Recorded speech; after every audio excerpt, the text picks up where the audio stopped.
জন্যই মাহফিলে আমরা যারা আসতে পেরেছি নিঃসন্দেহে আমরা সৌভাগ্যবান। মাহফিলে উপস্থিতি বেশি হলো না কম হলো, উপস্থিতি বেশি হলে কমিটির একটু ভালো লাগে, কিন্তু আল্লাহ খুশি হয় যে মাহফিল থেকে যদি একজন আল্লাহর বান্দা হেদায়েতের পথে ফিরে আসে। মনে করেন একটা মাহফিলে লক্ষাধিক মানুষের সমাগম হয়েছে, আলোচনা শোনার পরে একজন মানুষও হেদায়েতের পথে আসে নাই, আর একটা মাহফিলে 50 জন লোক সমাগত হয়েছে, সেখান থেকে একজন দুইজন মানুষ কোরআনের আলোচনা শুনে আল্লাহর দিকে ফিরে এসেছে। ওই লক্ষাধিক লোকের মাহফিলের চেয়েও 50 জন লোকের মাহফিলের দাম আল্লাহর কাছে অনেক বেশি। আল্লাহ সংখ্যাধিক্য চান না, আল্লাহ কোয়ালিটি চান। আমরা চাই কোয়ান্টিটি আর আল্লাহ চাই কোয়ালিটি। আমরা চাই সংখ্যা বেশি হোক আর আল্লাহ চাই মানসম্মত কিছু লোক আসুক। ইসলামের বিজয় কি সংখ্যা দিয়ে হয়েছে? একটু কথা বলেন। হাজার হাজার লক্ষ লক্ষ মানুষ দিয়ে ইসলামের বিজয় হয়েছে। ইসলামের ইতিহাস আপনি পর্যালোচনা করে দেখুন, ইসলামের জিহাদগুলোর দিকে লক্ষ্য করে দেখুন, কাফিরদের মুসলমানদের সংখ্যা অনেক অনেক কম, কিন্তু মুসলমানদের বিজয় দিয়েছেন কে? খাঁটি মুমিন যখন ময়দানে দাঁড়িয়ে যাবে তাদের সংখ্যা কম হলেও বিজয়ের মাল্লা আল্লাহ তাদের গলায় পরিয়ে দেবে। এই জন্য ভাইরা আমার, যে কয়জন মানুষ আজকে আমরা মাহফিল এসেছি, আমরা হৃদয় মন প্রাণ উজাড় করে দিয়ে কোরআনের কথাগুলো শুনবো। এখান থেকে যদি একজন আল্লাহর বান্দাও ইসলামের দিকে, কোরআনের দিকে, হেদায়েতের দিকে ফিরে আসে, আল্লাহর আরশ পর্যন্ত খুশি হয়ে যাবে, এই মাহফিল সার্থক হয়ে যাবে। এই যে ভাইরা কষ্ট করে এত সুন্দর অনিন্দ সুন্দর নান্দনিক আয়োজন করেছে, এটা সফল হবে, এটা সার্থক হবে তখন এই মাহফিল শুনে 2-5 জন মানুষ হেদায়েতের পথে ফিরে আসবে যখন। আল্লাহ আমাদের কবুল করুন। ভাইরা আমার, আমি মৌলিক একটি বিষয়ের উপরে আপনাদেরকে কিছু কথা শোনাতে চাই। কোরআনুল কারীমে আল্লাহ পাক রব্বুল আমিন বলছেন,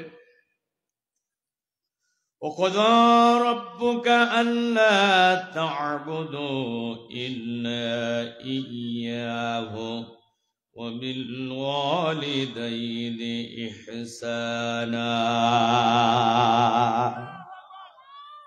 তোমার রবের আদালত থেকে চূড়ান্ত রায় ঘোষণা হয়েছে। কার আদালত থেকে? আল্লাহর আদালত থেকে যে রায় হয় ওইটা কি আর কেউ পরিবর্তন করতে পারে ভাই? আল্লাহ বলছেন তোমার রবের আদালত থেকে, তোমার রবের পক্ষ থেকে চূড়ান্ত ঘোষণা এসেছে, দুনিয়ার মানুষেরা একমাত্র আল্লাহ ছাড়া আর কারো গোলামি করতে পারবা না।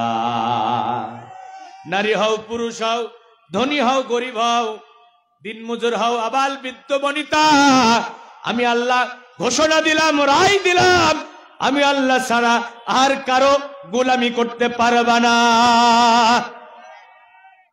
জীবন চলার সব জায়গায় গোলামি হবে কার? বন্ধুরা আমার, শুধু আল্লাহর গোলামি করতে হবে, শুধু আল্লাহর ইবাদত করতে হবে। আল্লাহ পাক রব্বুল আমিন বলেন, ওমা খলাকতুল জিন্না ওয়াল ইনসা ইল্লা লিয়াবুদুন। আমি জিন আর মানুষকে সৃষ্টি করেছি শুধুমাত্র কেবলমাত্র আমার গোলামি করার জন্য, আমি আল্লাহর গোলামি করার জন্য। তাহলে গোলামি হবে কার? এক জায়গায় না সব জায়গায়? সুবিধা মতো কিছু জায়গায় আল্লাহর গোলামি করবেন, আর যেখানে ভালো লাগবে না সেখানে আল্লাহর গোলামি করবেন না। এমন গোলামি আল্লাহর কাছে গ্রহণযোগ্য হবে না। ভাইরা আমার, খুব মনোযোগ দিয়ে আমার কথাগুলো শোনেন। গোলামি হবে শুধুমাত্র এক আল্লাহর। এখন কিছু জায়গায় আল্লাহর গোলামি করবেন, কিছু জায়গায় তাগুতের গোলামি করবেন। দুই গোলামি আল্লাহ গ্রহণ করবে।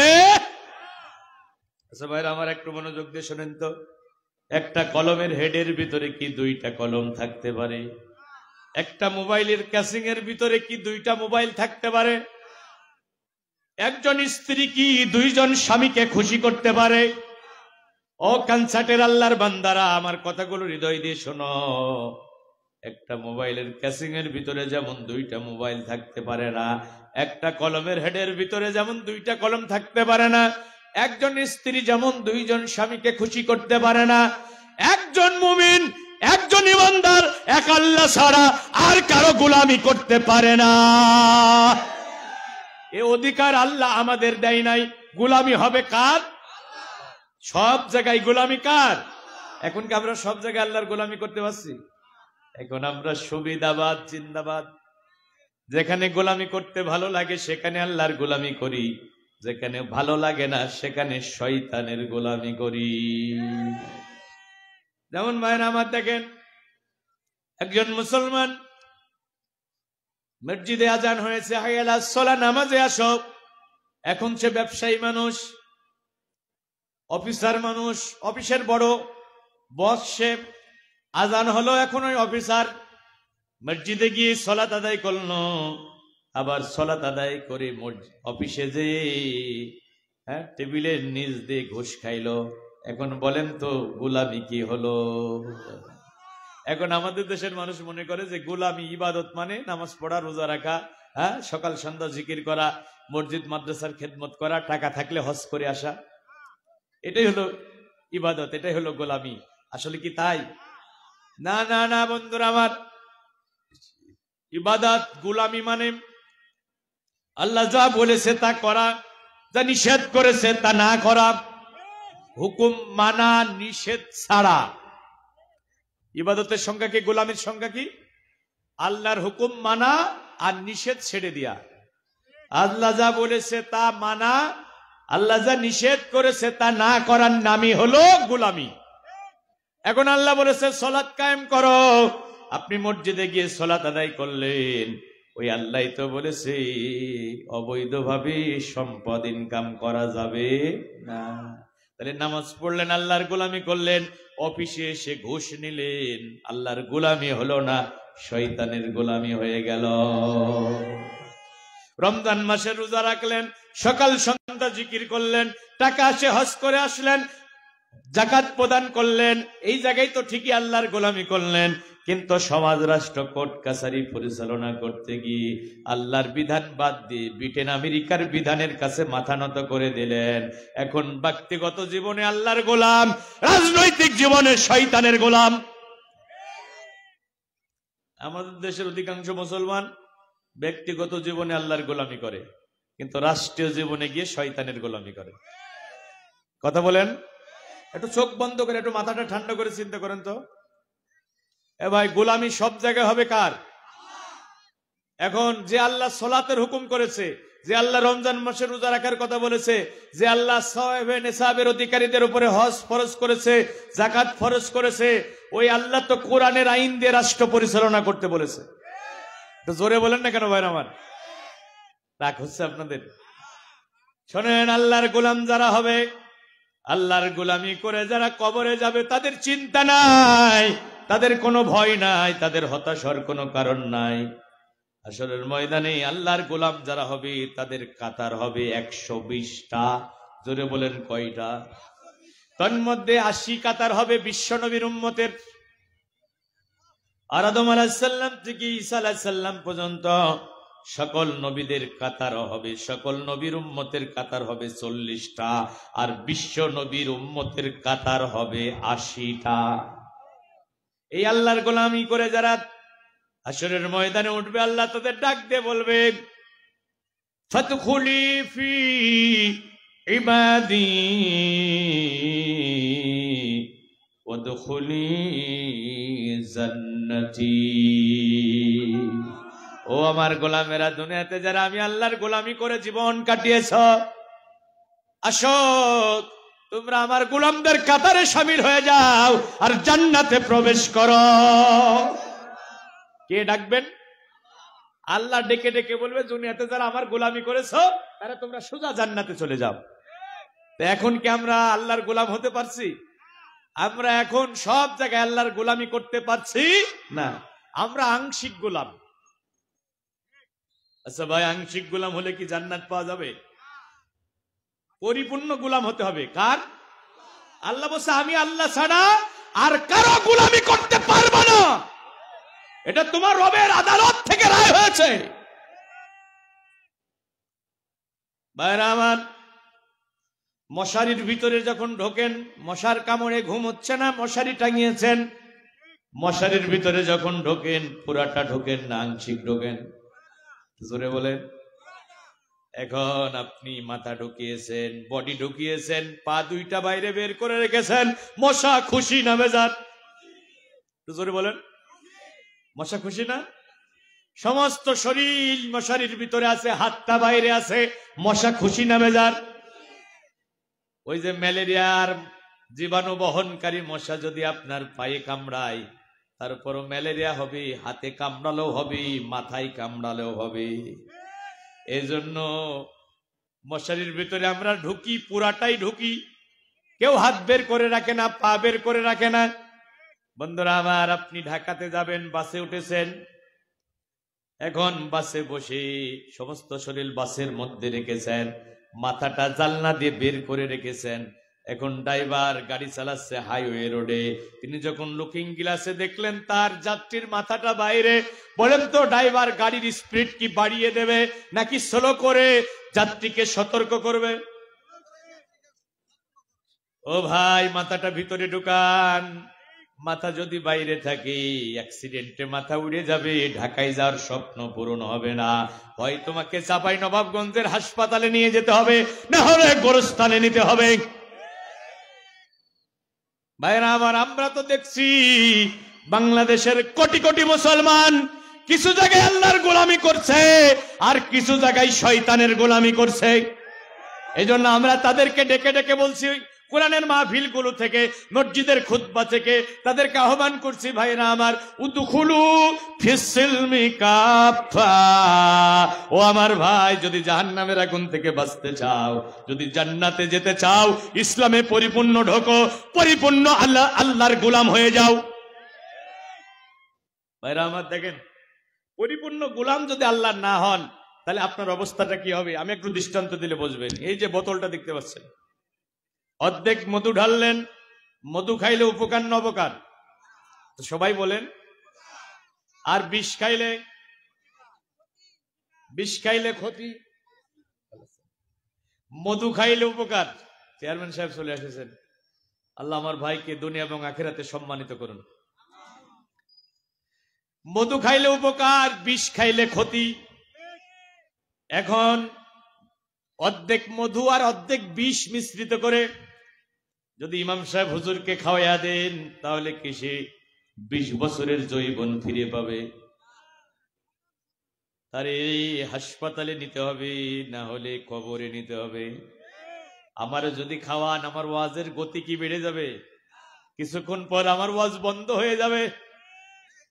মধু খাইলে উপকার, কিন্তু মধুর ভিতরে যখন বিষ ঢুকেছে, মধুর কার্যকারিতা নষ্ট হয়ে গেছে। ও কানসাটের মুসলমানেরা, ভালো করে শোনো, মধু হলো আল্লাহর গোলামি, মধু হলো আল্লাহর কোরআন, মধু হলো রসুলের আদর্শ। আর বিষ হলো আল্লাহ বিরোধী, কোরআন বিরোধী, রসুল বিরোধী যত কাজ আছে, এগুলো সব মুসলমানদের জন্য বিষ সমতুল্য। এখন কিছু জায়গায় মধু খাবেন মানে কিছু জায়গায় আল্লাহর গোলামি করবেন, আর কিছু জায়গায় বিষ খাবেন মানে রসুলের আদর্শ বিরোধী, ইসলাম বিরোধী, কোরআন বিরোধী কাজ করবেন। তাহলে আপনার ঈমানও যাবে, আমলও যাবে, আপনি আখিরাতের অনন্তকালের জীবনে ক্ষতিগ্রস্ত হয়ে যাবেন, আপনি নাজাত পাবেন না, আপনি বিপদগ্রস্ত হয়ে যাবেন। এজন্য সব জায়গায় গোলামি হবে কার? জোরে বলেন। তাহলে রাজি আছেন সব জায়গায় আল্লাহর গোলামি করতে? সব জায়গায় আমরা গোলামি করব কার? এক জায়গায়ও আমরা আল্লাহর গোলামির বাইরে আমাদের জীবন পরিচালনা করব বাইরে। আমার আল্লাহর গোলামদেরকে আল্লাহ ডেকে ডেকে জান্নাতের সুসংবাদ দেবেন এবং তারা জান্নাতে যাবে, এটা আল্লাহ কোরআন স্পষ্ট বলে দিয়েছেন, ফাদখুলি ফি ইবাদি ওয়াদখুলি জান্নাতি, আমার গোলামদের কাতারে শামিল হও আর জান্নাতে প্রবেশ করো।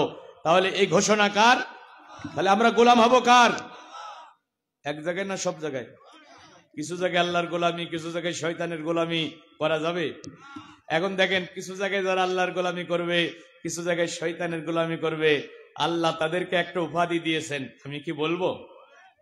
রাগ করবেন না তো? কোরআনুল কারিমে আল্লাহ তাদের একটা উপাধি দিয়েছেন, ওয়ায়াকুলুনা নুমিনু বিবাদি ওয়া নাকফুরু বিবাদ। আল্লাহ বলেন, যারা আমার কিছু জায়গায় হুকুম মানবে, আমার হুকুম কিছু জায়গায় অস্বীকার করবে, কিছু জায়গায় আল্লাহর হুকুম মানবে, কিছু জায়গায় মানবে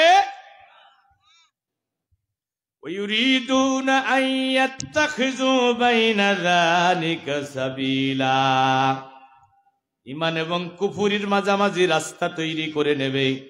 কিছু জায়গায় আল্লাহর গোলামি, কিছু জায়গায় শয়তানের গোলামি, কিছু জায়গায় আল্লাহর হুকুম মানবে, কিছু জায়গায় শয়তানের হুকুম মানবে। ঈমান এবং কুফরির মাঝামাঝি রাস্তা তৈরি করবে। আল্লাহ তাদেরকে বলতেছেন উলাইকা হুমুল কাফিরুনা হাক্কা, ওরা হলো নির্ভেজাল কাফের। ওরা কি? হাক্কানি কাফের, সলিড কাফের। তাহলে আমরা আল্লাহ যা বলেছে ভালো লাগলো মানতে হবে, না লাগলো মানতে হবে। রাসূল যা বলেছে ভালো লাগলো মানতে হবে, না লাগলো মানতে হবে। অস্বীকার করা যাবে না, বিরোধিতা করা যাবে না, অপছন্দ করা যাবে না। যদি আপনি নিজেকে ঈমানদার দাবি করে থাকেন, আল্লাহর কথা শোনার সাথে সাথে বলবেন আইয়াকুলু সামি'না ওয়া আতা'না, শুনলাম এবং মেনে নিলাম। ভাই, দুইটা জায়গায় আনুগত্য হবে শর্তহীন। কয়টা জায়গায়? আল্লাহ বলেছে, রাসূল বলেছে, চোখ বন্ধ করে মেনে নিতে হবে। কোন প্রশ্ন উত্থাপন করার সুযোগ নাই, কোন যুক্তি পেশ করার সুযোগ নাই। কথাটা কে বলেছে? রাসূল বলেছে, আল্লাহ বলেছে। আপনি একেবারে চোখ বন্ধ করে ঝাঁপিয়ে পড়বেন মানার জন্য। কিন্তু কথাটা চেয়ারম্যান সাহেব বলেছে, কথাটা সভাপতি বলেছে, কথাটা হাসান আল মামুন বলেছে, শুনলেই মানা যাবে না। মানার নীতিমালা আল্লাহ কোরআনে দিয়েছে, ফাইন তানাজাতুম ফি শাইইন ফারুদ্দুহু ইলাল্লাহি ওয়া রাসূল। চেয়ারম্যান সাহেবের কথা, বক্তার কথা, ইমামের কথা, খতিবের কথা, পীরের কথা, সভাপতির কথা কোরআনের কাছে ফিরিয়ে দাও, রাসূলের হাদিসের কাছে ফিরিয়ে দাও। মিলে গেলে মেনে নাও, না মিললে ডাস্টবিনে ছুঁড়ে ফেলে দাও। এটাই হলো ইসলাম। এটা কি ইসলাম? কোনো আবেগের নাম নয়। ইসলাম ভালো লাগার কোনো বিষয় না। জেনে বুঝে আপনাকে কালেমা পড়ে ঈমানের খাতায় নাম লেখাতে হবে। আপনি যেদিন বলেছেন লা ইলাহা ইল্লাল্লাহ, সেদিনই তো আপনি বলেছেন আল্লাহ তোমার হুকুম ছাড়া কারো হুকুম আমি মানবো না। তোমার হুকুমের সাথে যাদের হুকুম মিলে যাবে সেটা মানবো, তোমার হুকুমের সাথে সাংঘর্ষিক কোন বিষয় আমি মানবো না। এ ভাই, কথাগুলো একটু হৃদয় দিয়ে বোঝার চেষ্টা করেন। আল্লাহ এবং রাসূলের নাফরমানি করে কারো আনুগত্য করা যাবে? জোরে বলেন না কেন? বাবা এই যে এই আয়াতে আল্লাহ বলছে তোমার রবের পক্ষ থেকে হুকুম জারি করা হয়েছে, আল্লাহর আনুগত্য করবে, আল্লাহর গোলামি করবে, তারপর তোমার মা বাবার সাথে ইহসান করবে। আল্লাহর পরে মা বাবার হক। সুবহানাল্লাহ বলবেন না? অথচ এই মা বাবাও যদি ইসলাম বিরোধী কোনো কাজের জন্য নির্দেশ দেয়, কোরআন বলছে মা বাবার আনুগত্য করা যাবে। আবু উবাইদা ইবনুল জাররাহ রাদিয়াল্লাহু তাআলা আনহু আশারে মুবাশশারার সদস্য। দুনিয়া থেকে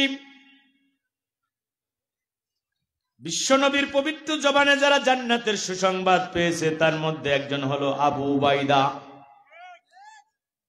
দেখেন ভাইরা আমার, বদরের যুদ্ধে তার বাবা কাফিরদের পক্ষে আর আবু উবাইদা বিশ্বনবীর পক্ষে, ইসলামের পক্ষে। আবু উবাইদা ইবনুল জাররাহ বলতেছেন, আমি যখন কাফিরদের ভিড়ের মধ্যে ঢুকে আক্রমণ চালাতে লাগলাম, একজন ব্যক্তি আমার সামনে এসে দাঁড়াতে লাগলো, আমার আক্রমণের ক্ষেত্রে প্রতিবন্ধকতা সৃষ্টি করতেছিল। আমি তাকে আঘাত না করে পাশ কাটাইয়া চলে গেলাম, কিন্তু লোকটা আবার আমার সামনে এসে দাঁড়ালো, রাসূলুল্লাহকে কটাক্ষ করতে লাগলো। আমি তাকে আক্রমণ না করে, আঘাত না করে পাশ কাটিয়ে গেলাম। তৃতীয়বার যখন লোকটা আমার সামনে আসলো, আমি তাকে ক্ষমা করলাম না, আমার হাতের তলোয়ার দিয়ে তার গর্দানে আঘাত করলাম, ধড় থেকে মাথা আমি আলাদা করে ফেললাম। আমি হযরত আবু উবাইদা তলোয়ার দিয়ে যে লোকটার ধর থেকে মাথা আলাদা করে ফেললেন তিনি আর কেউ নন, তিনি হলেন তার জন্মদাতা পিতা। তার জন্মদাতা পিতা আবু উবাইদা বাবাকে হত্যা করেছেন যুদ্ধের ময়দানে, কারণ সে ইসলামের দুশমন। রাসূলকে গালি দিয়েছে, বরদাস্ত করতে পারে নাই, ধর থেকে মাথা আলাদা করে ফেলেছে। আবু উবাইদার উপরে আল্লাহ খুশি না বেজার? সূরা মুজাদালার আয়াত নাজিল করে প্রশংসা করেছেন আল্লাহ। সুবহানাল্লাহ বলবেন না? এই যে আমার মুকিমের ছেলের নাম রাখছে আবু উবাইদা। আমি কালকে যখন শুনলাম রাতে এসে আমি বললাম যে তুমি তো চমৎকার একটা নাম রাখছো। আবু উবাইদা ইবনুল জাররাহ আপন বাবাকে বদরের ময়দানে হত্যা করেছে। মুসাব ইবনে উমাইর তার ভাই আমির ইবনে উমাইর বদরের যুদ্ধে বন্দী হয়েছে। মুসাব ইবনে উমাইর এত ধনাঢ্য সাহাবী ছিলেন, তিনি এত দামি সুগন্ধি ব্যবহার করতেন, রাস্তা দিয়ে হেঁটে গেলে লোকেরা বুঝতে পারছো মুসাব ইবনে উমাইর এই রাস্তা দিয়ে হেঁটে গেছে। তিনি যখন খানা খেতে বসতেন 50 জন 60 জন মেহমান নিয়ে খেতে বসতেন, পিতলের থালায় করে মেহমানদেরকে তিনি আপ্যায়ন করতেন, খাবার দিতেন, পরিবেশন করতেন। খাবার শেষ হয়ে গেলে এই পিতলের থালাগুলো মেহমানদেরকে হাদিয়া দিয়া দিতেন। তিনি ইসলাম গ্রহণ করলেন, হিজরত করে মদিনায় চলে গেলেন। বদরের যুদ্ধে তার ভাই আমির ইবনে উমাইর বন্দী হলো। তার হাত দুইটা যখন সাহাবীরা বাঁধতেছেন, তিনি একটু চতুর প্রকৃতির ছিলেন, বললেন ওই যে রাসূলের জালিলুল কদর সাহাবী মুসাব ইবনে উমাইর, সে আমার আপন ভাই, আমার হাতটা তোমরা একটু ঢিলা করে বাঁধো। মুসাব ইবনে উমাইরের কথা শুনে সাহাবীরা তার হাতটা একটু ঢিলা করে বাঁধলেন।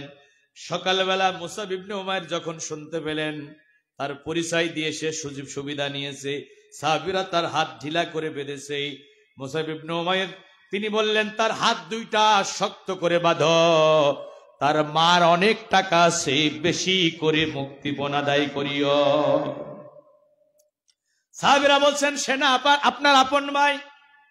মুসাব ইবনে উমাইর বলে যে হাতে তলোয়ার নিয়ে, যে হাত তলোয়ার নিয়ে রাসূলুল্লাহর বিপক্ষে অবস্থান করেছে, ওই হাতটা তোমরা শক্ত করে বাঁধো, সে কখনো মুসাবের ভাই হতে পারে না। সুবহানাল্লাহ বলেন। কি ঈমান দেখেন সাহাবীদের।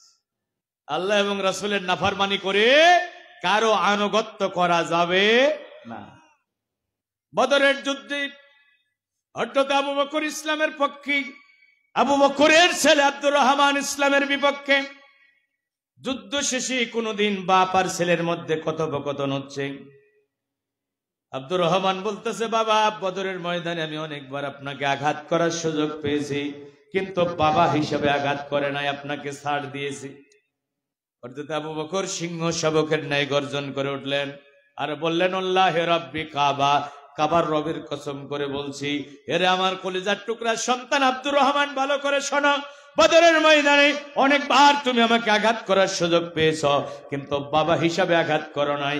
আল্লাহর কসম করে বলছি, বদরের ময়দানে একটা বার আবু বকর যদি তোমাকে সামনে পেয়ে যেত, আবু বকরের তলোয়ারের প্রথম কাজটা শুরু হয়ে যেত তোমাকে দিয়ে। ছেলে হিসাবে আমি তোমাকে ক্ষমা করতাম না। আব্দুর রহমান বলে, বাবা আমি তো তোমার ওই সন্তান, একটুখানি অসুখ হলে সারা রাত প্রদীপ হয়ে শিওরে বসে থেকেছো, নিজে না খেয়ে আমারে খাইয়েছ, আদর করে চুমা দিয়েছ, কপালে চুমা দিয়েছ, ঠোঁটে চুমা দিয়েছ, তুমি আমারে আঘাত করতে তোমার কি মায়া লাগতো না? আবু বকর বলে, এরে ছেলে, বদরের ময়দানে আমি তোমাকে সন্তান হিসেবে মূল্যায়ন করতাম না, বদরের ময়দানে আমি তোমাকে মূল্যায়ন করতাম। তুমি আল্লাহর দুশমন, তুমি রাসূলের দুশমন, তুমি ইসলামের দুশমন, আল্লাহর দুশমন, রাসূলের দুশমন, কোরআনের দুশমনের সাথে আবু বকরের কোনো সম্পর্ক থাকতে পারে না। এটা হলো ঈমান। ভাইরা আমার, আল্লাহ বলেছে, রাসূল বলেছে, চোখ বন্ধ করে মেনে নিতে হবে। কোন যুক্তি পেশ করা যাবে? এ কথা বলা যাবে 1400 বছর আগের কোরআন এখন কি চলে? এখন আমাদের কিছু ভাই বলে মানধাত্তার যুগের কোরআন এখন কি আধুনিক যুগে চলে? আমরা যখন বলি আল্লাহ বলেছে চোর চুরি করলে হাত কেটে দাও। এটা কে বলেছে? একটু জোরে বলেন না কেন ভাই? এটা আমার কথা না কোরআনের কথা? ভাই এ দেখেন, আমি আপনারা তো বাংলা আরবি পড়তে যদি নাও পারেন, বাংলা কোরআন আপনাদের বাড়িতে আছে না? বাংলা তরজমা সহ কোরআন। ভাই সূরা মাইয়িদার 38 নম্বর আয়াতটা একটু খুলে দেখেন তো। সূরা মাইয়িদা 5 নম্বর সূরা, আয়াত নম্বর 38। আল্লাহ কি বলছে দেখেন, والسارق والسارقة فاقطعوا أيديهما। চোর পুরুষ হোক আর নারী হোক, চুরি করলে তাদের হাত কেটে দাও। এটা অর্ডার করেছে কে? জোরে বলেন। এটা উপদেশ না অর্ডার ভাই? তা আল্লাহ যেটা অর্ডার করেছে সেটা ফরজ না নফল?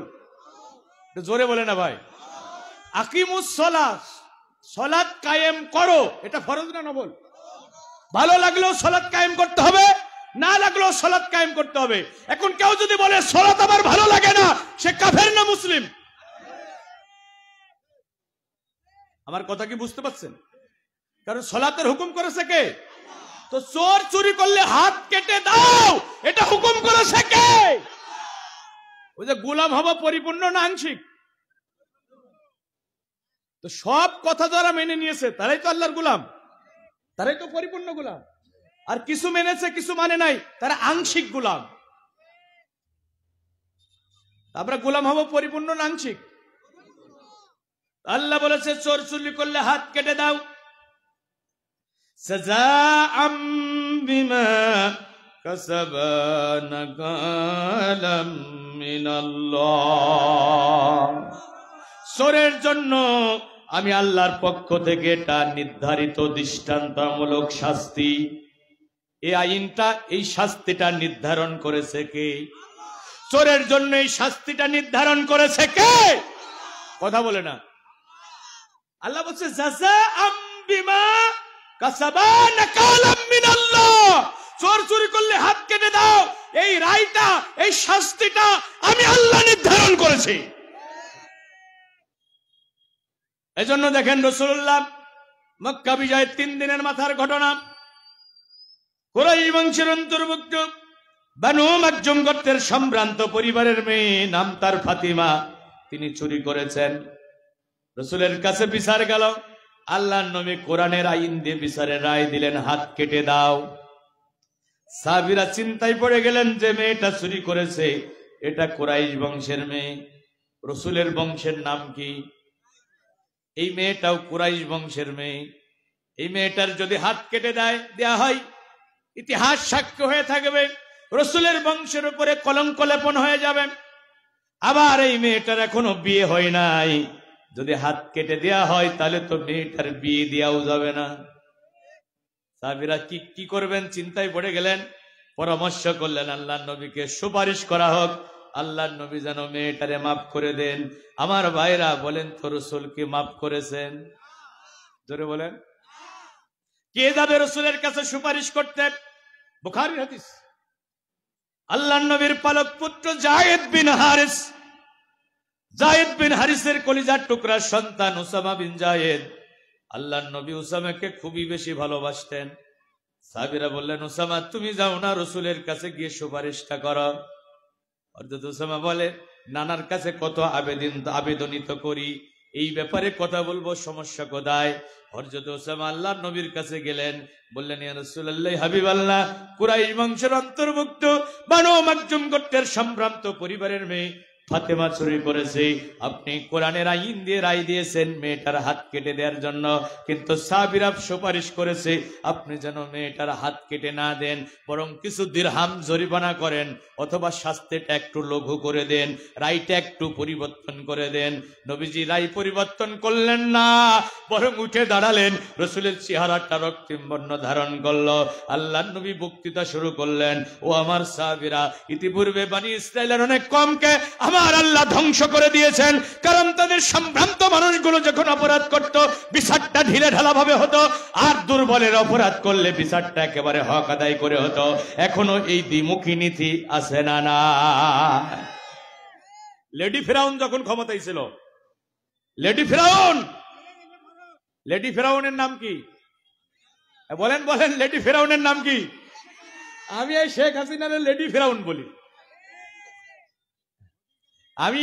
আমি শেখ হাসিনার উপাধি দিয়েছি লেডি ফেরাউন। বলবেন ফেরাউন তো আসলে থেকে 4-5 হাজার বছর আগে মারা গেছে, এখন কি আবার ফেরাউন আছে নাকি? আছে না নাই?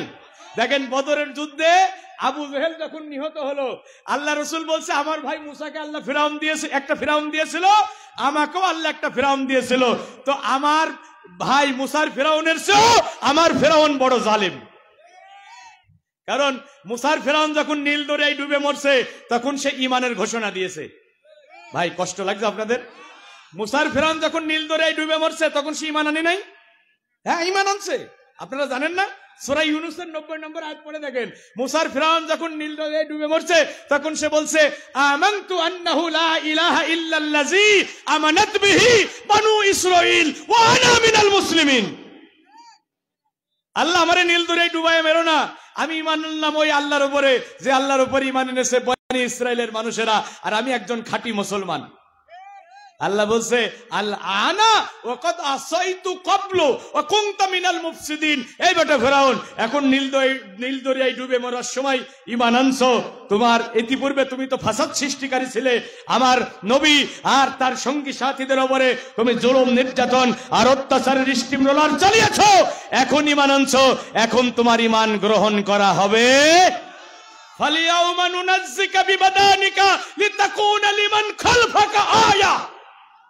তোমার লাশ আজকে নীল দরিয়ায় ডুবিয়ে মারার পরে পানিতে পচে যাবে না, মাটিতে মিশে যাবে না, এই নদীর কোন জানোয়ার তোমার লাশ খাবে না, তোমার লাশটা আমি আল্লাহ শুটকি করে সংরক্ষণ করে রাখবো। ফেরাউনের লাশ এখনো আছে না? না, নিদর্শন হিসাবে রেখে দেব, যাতে তোমার লাশ দেখে জালেমেরা শিক্ষা নিতে পারে। আমরা যদি ফেরাউনের মতো আচরণ করি আমাদের পরিণতি হবে এরকম। কিন্তু আল্লাহ বলছে খুব কম মানুষই এখান থেকে শিক্ষা গ্রহণ করে।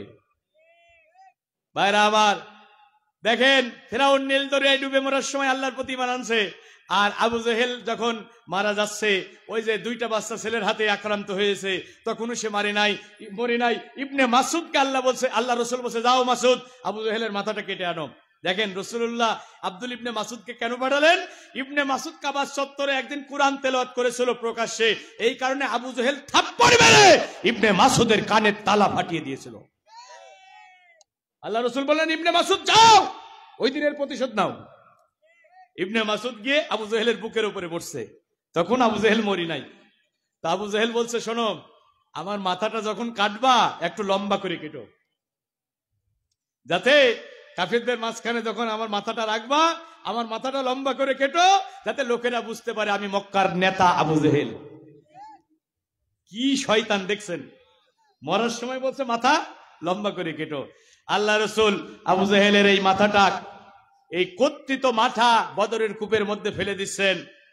আমরা হাজী সাহেবরা যখন বদরের কূপের পাশে দাঁড়াই, কেউ জুতা মারে, কেউ ইট মারে, কেউ পাথর মারে, কেউ থুতা মারে, থুতু নিক্ষেপ করে। তো ভাইরা আমার, তো এখন ওই আবু জেহেলের মাথাটা যখন রাসূলুল্লাহ বদরের কূপের মধ্যে ফেলে দিচ্ছে, তখন আল্লাহ রসুল বলছে হাযা ফিরআউন হাযিহিল উম্মাহ, এই উম্মতের জন্য এটাই হলো ফিরআউন,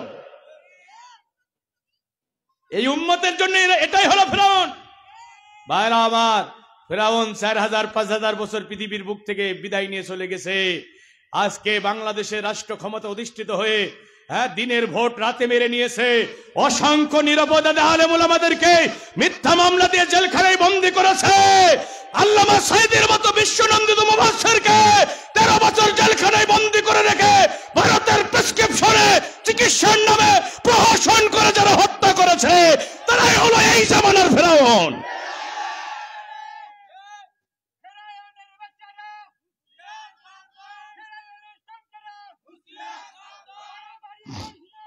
ভাইরা আমার, দেখেন চাচা মুরব্বী হয়ে গেছে কিন্তু ঈমান এখনো যুবকের মতোই আছে, আর যুবকরা বসে আছে কিন্তু তাকবীর দিতে পারছে না, কিন্তু চাচা দিচ্ছে।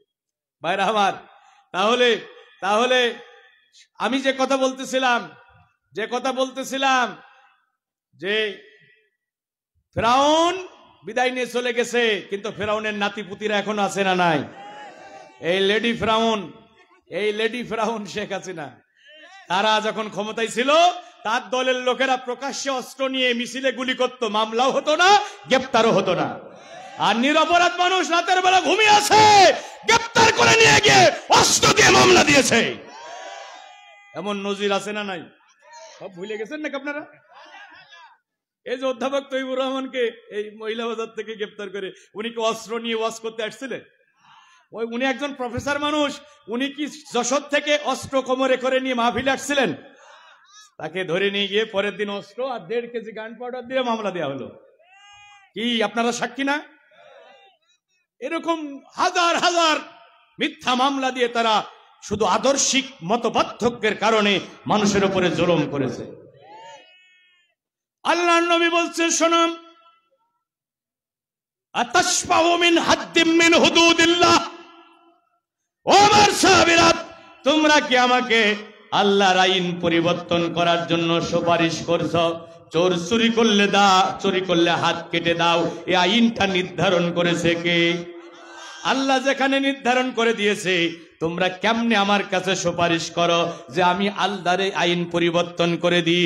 বরং আমি মুহাম্মদ সাল্লাল্লাহু আলাইহি সাল্লাম দুনিয়াতে এসেছি আল্লাহর জমিনে আল্লাহর কোরআনের আইনকে বিজয়ী করার জন্য।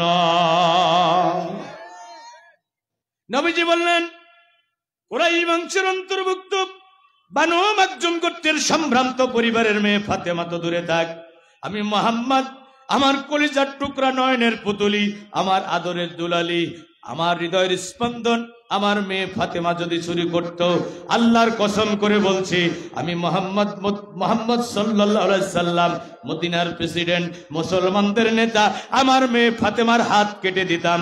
দুনিয়ার কোনো মানুষ আমাকে ঠেকাতে পারত না। একটু জোরে বলা যাবে কে সুবহানাল্লাহ? রাসূলুল্লাহ বলছে, আমার মেয়ে ফাতেমা চুরি করলো, আমি কোরআনের আইন দিয়ে বিচার করে তার হাত কেটে দিতাম। আল্লাহ যেখানে রায় দিয়েছে সেটা পরিবর্তন করার কোন অধিকার মুসলমানের আছে? ওমা কানা লিমুমিনিন ওয়ালা মুমিনাতিন ইযা কাদাল্লাহু ওয়া রাসূলুহু আমরান, আল্লাহ এবং রাসূলের পক্ষ থেকে যদি কোনো হুকুম জারি হয়ে যায়, মুমিন পুরুষ এবং নারীদের অধিকার নাই ওই হুকুম অমান্য করে চলে যায়। কে বলেছেন? যদি তুমি নিজেকে মুমিন দাবি করো, নারী হওয়ার পুরুষ হও, আল্লাহ যা বলেছে, রাসূল যা বলেছে, ভালো লাগলো মানতে হবে, না লাগলো মানতে হবে। ওয়া মাইয়াসিল্লাহ ওয়া রাসূলাহু ফাকাদ দাল্লা দালালাম মুবিনা, কেউ যদি জেনে বুঝে আল্লাহ এবং রাসূলের হুকুম অমান্য করে, তাহলে তারা অন্ধকারে আলোর দিশা খুঁজে পাবে না, তারা পথভ্রষ্ট হয়ে যাবে, তারা গুমরাহী হয়ে যাবে, তারা জান্নাতের পথের ঠিকানা হারায়া ফেলবে। ঘোষণা কার? তাহলে সব জায়গায় গোলামি হবে কার? জোরে সোরে তাকবীর দিয়ে বলেন, সব জায়গায় গোলামি হবে কার? কারা কারা আল্লাহর গোলাম হতে রাজি আছেন? তো হাত উঁচু করে আল্লাহকে দেখান। লিল্লাহি তাকবীর, লিল্লাহি তাকবীর। আল কোরআনের আলো, আল হাদিসের আলো, আমার নেতা, তোমার নেতা, সর্বকালের শ্রেষ্ঠ নেতা, দিন ইসলাম, দিন ইসলাম। আলহামদুলিল্লাহ, আলহামদুলিল্লাহ, একটু জোরে সরে দিন ইসলাম, দিন ইসলাম। আলহামদুলিল্লাহ, আপনারা খুশি না বেজার? তাহলে গোলামি করবো কার? এক জায়গায় না সব জায়গায়? শুধু ব্যক্তিগত জীবনে? আমাদের দেশের অধিকাংশ মুসলমান ব্যক্তিগত জীবনে মুসলিম, রাষ্ট্র জীবনে কাফের। না, সব জায়গায় আমরা আল্লাহর গোলাম, সব জায়গায়। ব্যবসা করতে গিয়ে গোলাম কার? মানে কম দেব না, ওজনে কম দেব না, মালে ভেজাল দেব না। কি এখানে গোলামি হলো কার? জোরে বলেন। মিথ্যা কথা বলে মাল বিক্রি করব না। কি কথা ঠিক আছে না? মাঠে গিয়ে জমিনের আলটা ঠেলে অন্যের দিকে সরায় দেব না। তাহলে কাজ করতে গিয়ে, কৃষি কাজ করতে গিয়ে গোলামি হলো কার? জোরে বলেন। আমি ব্যবসা করছি, এখন আজান হয়ে গেছে, খরিদ্দার এসেছে, আমি যদি বলতে পারি ভাই আগে আল্লাহর গোলামি তারপরে আমার ব্যবসা, তাহলে আপনি গোলাম হলেন কার? এখন অনেক ভাই ব্যবসা করতে গিয়ে আল্লাহর গোলামি ভুলে যায়। দোকানে এত খরিদ্দার, নামাজ পড়ার সময় নাই। আল্লাহ বলছে, শোনো, ইয়া আইয়ুহাল্লাযীনা আমানু লা তুলহিকুম আমওয়ালুকুম ওয়ালা আওলাদুকুম আন যিকরিল্লাহ। ওই ইমানদারেরা তোমাদের সন্তান এবং সম্পদ যেন আমার জিকির থেকে তোমাদের গাফেল করে না দেয়। ঘোষণা কার? তাহলে ভাইরা আমার, সব জায়গায় আল্লাহর গোলামি করার জন্য আমরা তৈরি আছি তো ভাই? আল্লাহ আমাদের কবুল করুন। আমরা বলছি আমিন, আমরা বলছি আল্লাহুম্মা আমিন। ভাইরা আমার, 3 দিনের এই বিশাল আয়োজন, আপনারা গেটটা দেখেছেন, বিশাল গেট। আর আমি তো বিমুগ্ধ হয়েছি। আপনারা এই আয়োজনে খুশি না বেজার? এই যে আয়োজন, এটা কাকে কেন্দ্র করে? জোরে বলেন না কেন? কোরআনকে কেন্দ্র করে না? এটা কোনো সিনেমার নায়ক নায়িকাকে কেন্দ্র করে না। অনেকে দেখবেন ওই নায়িকাদের নিয়ে আসবে, নর্তকীদের নিয়ে এসে গান বাজনা করবে, এর জন্য বিশাল আয়োজন করে। কিন্তু এই আয়োজন কেন্দ্র কাকে করে? আল্লাহর কোরআনকে কেন্দ্র করে আয়োজন না? কুল বিফাদলিল্লাহি ওয়া বিরহমাতিহি ফাবিযালিকা ফালইফরাহু। আকাশ থেকে আমি আল্লাহর পক্ষ থেকে তোমাদের জন্য যত নিয়ামত এসেছে, সবচেয়ে বড় নিয়ামত হলো আমার এই কোরআন। এই কোরআনকে কেন্দ্র করে তোমরা উৎসব করো, খুশি প্রকাশ করো। এই ঘোষণা কার? এই গুচ্ছ গ্রামবাসী কোরআনকে কেন্দ্র করে এই সুন্দর নান্দনিক আয়োজন করেছে। আপনারা খুশি না বেজার? ও আল্লাহর গোলামেরা, আল্লাহ হুকুম করেছে, আল্লাহ হুকুম করেছে। গোলামি হলো আল্লাহ যা বলেছে তা করা, যা নিষেধ করেছে না করা। তো আল্লাহ বলেছে ওয়াতাআওয়ানু আলাল বিররি ওয়াত তাকওয়া, ভালো কাজে একে অপরকে সহযোগিতা করো। তাহলে কোরআনকে কেন্দ্র করে যে আয়োজন হলো, এটা ভালো কাজ না খারাপ কাজ? তাহলে এই কাজে একটু সহযোগিতা করতে আমরা রাজি আছি। আমি মুসাফির মানুষ, অনেক দূর থেকে এসেছি ভাই। 3 দিনের আয়োজন, অনেক বড় বড় মেহমান আমার মামারা নিয়ে আসছেন, অনেক খরচ। এখন সহযোগিতার কথা শুনে যান, আপনারা চলে যান না। আমি মুসাফির মানুষ, বন্দুকের ট্যাগারে টিপ দিলে গুলি যেমন ফেরত যায় না, মুসাফিরের দোয়া আল্লাহ ফিরিয়ে দেবে না। আমি হতে পারি গুনাহগার, কিন্তু আল্লাহ মুসাফির হারতে আপনাদের মাঝে এনেছেন। আপনাদের সাথে নিয়ে কলিজা ভরে হাত ওঠাবো কার কাছে? প্রতিনিয়ত এই গ্রাম থেকে আমি, আমার সাথে মাহফিল কেন্দ্রিক শুধু না, মাহফিল শেষেও আমার মামাদের সাথে, এই যে শহীদুল, আব্দুল হাকিম, আমার হাফেজ কোরবান ভাই, এদের সাথে আমার নিয়মিত কথা হয়। আর এই গ্রামের একটা গ্রুপ আছে, এই গ্রুপে আমিও সদস্য আছি। কোন দিন কে মারা যাচ্ছে, কি ঘটনা হচ্ছে, সব আমি জানতে পাই। কয়েক মাসের ভিতরে অনেকগুলো মানুষ আল্লাহর কাছে হাজিরা দিয়েছেন। তাদের জন্য দোয়া করার দরকার আছে না নাই? ভাইরা আমার, আমরা একটু ভালো কাজে সবাই সহযোগিতার হাত বাড়িয়ে দিই। আমি মুসাফির মানুষ, ব্যাগ নিয়ে ভিতরে যাচ্ছে, আমরা একটু পকেটে হাত দিত ভাই 5 মিনিটের জন্য, তারপর আবার আলোচনায় শুরু করব। আমিও হাত দিলাম পকেটে, যেহেতু আমি বলতেছি লিমা তাকুলুনা মা লা তাফালুন, তুমি মানুষকে যা বলো নিজে করো না, এটা আল্লাহর কাছে পছন্দ না। এজন্য আমিও হাত দিলাম আমার মানি ব্যাগে। আপনারা একটু হাত দেন ভাই, মেহেরবানি করে। মা বোনেরা, আপনাদের যাদের প্রস্তুতি আছে একটু সহযোগিতার হাত বাড়িয়ে দিন। স্বেচ্ছাসেবিকা বোনেরা ভিতরে ঢুকবে, ওই যে ছেলেরা চাদর নিয়ে যাচ্ছে, আপনারা একটু সহযোগিতার হাত বাড়িয়ে দিন। বিশাল আয়োজন, অনেক টাকা খরচ।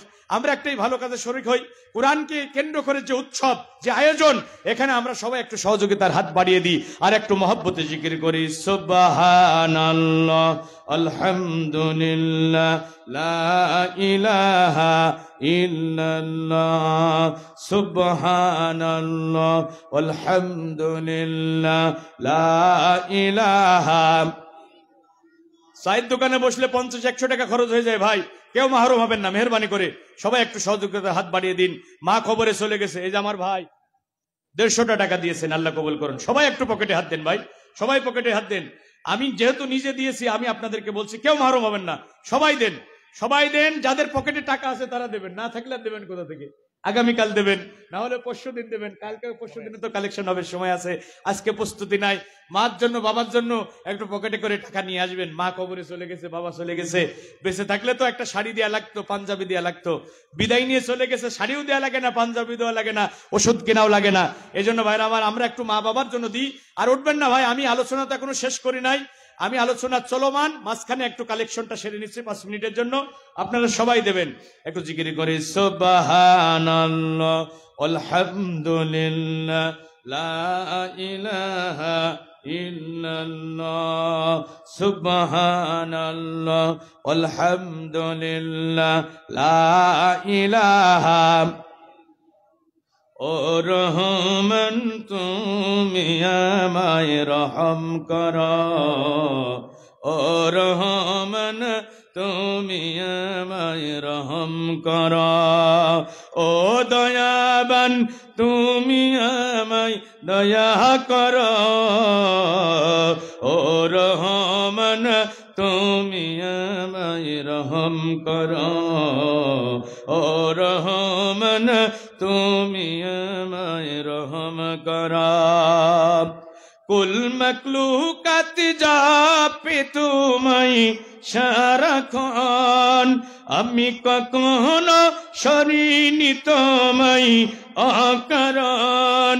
কুল মখলুকাত যাপে তোমায় সারাক্ষণ, আমি কখনো সরিনি তোমায় অকারণ। আমি গুনাহগার তওবা আমার কবুল করো, ও রহমান তুমি আমায় রহম করো, ও রহমান তুমি আমায় রহম করো। চিল্লায় বলি মারহাবা। তাহলে সব জায়গায় গোলামি কার? এরপর আল্লাহ পাক রব্বুল আমিন বলছেন, আল্লাহর গোলামি করার পর আমি আল্লাহর পক্ষ থেকে তোমাদের জন্য নির্দেশ হলো, ওয়াবিল ওয়ালিদাইনি ইহসানা। তোমার মা আছে বাড়িতে, তোমার বাবা আছে বাড়িতে, তাদের সাথে ইহসান করবা, সর্বোত্তম ব্যবহার করবা। ঘোষণাকার তোমার মার সাথে তোমার বাবার সাথে সর্বোত্তম ব্যবহার করো, এটা অর্ডার করেছেন কি? তাহলে মার সাথে বাবার সাথে ভালো ব্যবহার করা ফরজ না নফল? ধরে বলেন। সালাত আদায় করা যেমন ফরজ, রমজান মাসে রোজা রাখা যেমন ফরজ, সাহেবে নেশাবের অধিকারীদের উপরে হজ যাকাত যেমন করে ফরজ, মা বাবার সাথে ভালো ব্যবহার করাও ফরজ। এটা নির্ধারণ করেছে কি? আমি কয়দিন আগে, 2 দিন 3 দিন আগে সোশ্যাল মিডিয়ায় একটা নিউজ দেখলাম। আরে বাবার হাতের ঘড়ি ছেলে বিক্রি করেছে, বাবারে না বলে ওই মাদকাসক্ত ছেলে বাবার হাতের ঘড়িটা বিক্রি করে ফেলেছে। এজন্য বাবা একটু মন খারাপ করে ছেলেরে বকাঝকা করেছে। ওই মাদকাসক্ত ছেলে বাবারে ধরে ছাদের পরে নিয়ে গিয়ে জবাই দিয়েছে। এই দৃশ্যটা যখন আমি সোশ্যাল মিডিয়ায় দেখলাম, কলিজাটা ফেটে দীর্ণ বিদীর্ণ হয়ে গেল। কোন জামানায় আমরা চলে এসেছি? আল্লাহ বলছে তোমার মার সাথে বাবার সাথে ইহসান করো, সর্বোত্তম ব্যবহার করো। ইহসান মানে কি? ইহসান মানে কি? তুমি একজনের জমিতে কামলা কেটেছো, মজুরি হয় 500 টাকা, ওই জমির মালিক তোমাকে 500 টাকাই দিয়েছে, এটাকে বলে আদল, এটাকে বলে ইনসাফ, এটাকে বলে ন্যায় বিচার। তুমি যেটা পাও সেটাই তোমাকে দিয়েছে, এটা হলো ইনসাফ। আর ইহসান হলো প্রাপ্যের অধিক দিয়া, প্রাপ্যের অতিরিক্ত দিয়া। তোমার মজুরি হয় 500 টাকা, জমির মালিক তোমারে 600 টাকা দিয়েছে, তার মানে জমির মালিক তোমার উপরে ইহসান করেছে। তার মানে তোমার মা বাবা ছোটবেলায় তোমার জন্য যতটা করেছে তুমি তার চেয়েও বেশি করবা, তুমি তোমার মা বাবার জন্য তার চেয়েও বেশি করবা। এ ঘোষণা কার? এখন মা বাবা বুড়া হয়ে গেছে, ছেলে খোঁজ নেয় না, খেতে দেয় না, এমন ঘটনা আমাদের সমাজে আছে না? না, বইয়ের কথা শুনে মার সাথে কথা বলে না, বছরের পর বছর এমন কুলাঙ্গার সন্তান আছে না নাই? শোনাম, বিশ্ব নবীর পুরী কোরআনুল কারীমের যিনি সবচেয়ে বড় মুফাসসির, যাকে রাইসুল মুফাসসিরিন বলা হয়, ইমামুত তাফসীর বলা হয়, নাম তার আব্দুল ইবনে আব্বাস, রাসূলের 50 ভাই। ইবনে আব্বাস যখন জন্মগ্রহণ করেন, বিশ্বনবী নিজের মুখের লালা ইবনে আব্বাসের মুখে দিয়েছিল, আর বুকের উপরে হাত রেখে দোয়া করেছিল, আল্লাহুম্মা ফাক্কিহু ফিদ্দীন ওয়াল্লিমহুত তাউইল। রব্বুল আমিন আমার চাচাতো ভাই ইবনে আব্বাসকে তুমি দ্বীনের ফকি বানায়া দিও, আর তাকে তুমি কোরআনের তাফসীর শিক্ষা দিও। একটু জোরে বলা যাবে কি সুবহানাল্লাহ? রাসূলের দোয়ার বদৌলতে তিনি উম্মতের সবচেয়ে বড় মুফাসসির। ইবনে আব্বাস বলছেন, বুখারীর রিওয়ায়াতে এসেছে, ও চাপাই নবাবগঞ্জবাসী আমার কথাগুলো একটু কলিজা দিয়ে শুনে যাও। আজকের মাহফিলটা আমার আপনার জীবনের শেষ মাহফিল হয়ে যেতে পারে। আগামীকাল এই মাহফিলে আমরা বসতে পারবো এমন গ্যারান্টি এবং ওয়ারেন্টি কি আমাদের কারো কাছে আছে? জীবনের শেষ মাহফিল মনে করে আমার নসিহত গুলো, আমার কথাগুলো শুনে যাও। যদি আমল করতে পারো, দুনিয়াতে দেখা না হলো জান্নাতি কোরআনের মাহফিলে আল্লাহ মিলিত করে দেবে ইনশাআল্লাহ। ইবনে আব্বাস বলেন, ইন্নী লা আ'লামু আমালান আকরাবু ইলাল্লাহি মিন বিররিল ওয়ালিদাইন। দুনিয়ার মানুষেরা যদি খুব সহজে তোমরা আল্লাহকে খুশি করতে চাও, খুব সহজে যদি আল্লাহর নৈকট্য হাসিল করতে চাও, আমি ইবনে আব্বাস কোরআনের সবচেয়ে বড় মুফাসসির তোমাদেরকে একটা আমলের কথা বলে যাই। এই আমলটা যদি করতে পারো, খুব সহজে তুমি তোমার আল্লাহকে খুশি করতে পারবা। ওই আমলটা হলো মিন বিররিল ওয়ালিদাইন। তুমি তোমার মার সাথে বাবার সাথে সর্বোত্তম ব্যবহার করবা। এটা এমন এক আমল, এই আমলের মাধ্যমে তুমি সহজে আল্লাহকে খুশি করতে পারবা। এর চেয়েও সহজ আমল আমি ইবনে আব্বাসের আর জানা না। আরো জোরে বলেন, এর চেয়েও সহজ আমল আমি ইবনে আব্বাসের আর জানা নাই। সুবহানাল্লাহ বলবেন না? প্রিয় নবী বলেন, রিদার রাব্বি ফি রিদাল ওয়ালিদাইন ওয়া সাকাতার রাব্বি ফি সাকাতাল ওয়ালিদাইন। তোমার মা বাবার খুশিতে তোমার রবের খুশি, তোমার মা বাবার অসন্তুষ্টিতে তোমার রবের অসন্তুষ্টি। এই হাদিসের ব্যাখ্যায় মুহাদ্দিসিনে কেরাম বলেন, দুনিয়া পরিমাণ আমল করে আল্লাহরে খুশি করা যাবে না যদি মা বাবা তার উপরে নারাজ থাকে। মা বাবার মনে কষ্ট দিয়া, মা বাবার মনে ব্যথা দিয়া দুনিয়া পরিমাণ নেক আমল করো, আল্লাহরে খুশি করা যাবে না। ভাইরা আমার, জান্নাত পাওয়ার জন্য তুমি মক্কা মদিনায় লক্ষ লক্ষ টাকা খরচ করে ছুটে যাচ্ছ, তুমি হাজার কোটি টাকার মালিক হলেও তোমার উপরে জীবনে হজ একবারই ফরজ। ধরে বলেন, হজ কয়বার ফরজ? এখন তুমি বারবার মক্কায় ছুটে যাচ্ছ, বারবার মদিনায় ছুটে যাচ্ছ আল্লাহরে খুশি করার জন্য, ওই জান্নাতটা পাওয়ার জন্য। আমি তোমারে বলি বন্ধু, ওখানে তোমার জান্নাত নাই, ওখানে তোমার জান্নাত নাই। তুমি তোমার বাড়িতে তোমার বৃদ্ধা মার কাছে যাও, তোমার বাবার কাছে যাও।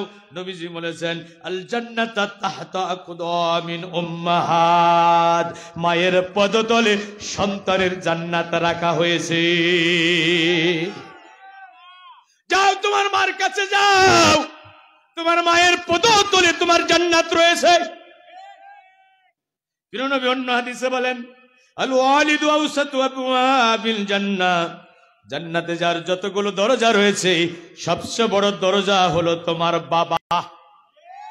এক হাদিসে নবীজি বললেন, মায়ের পদতলে সন্তানের জান্নাত। আর এক হাদিসে বললেন, জান্নাতের সবচেয়ে বড় দরজা হলো বাবা।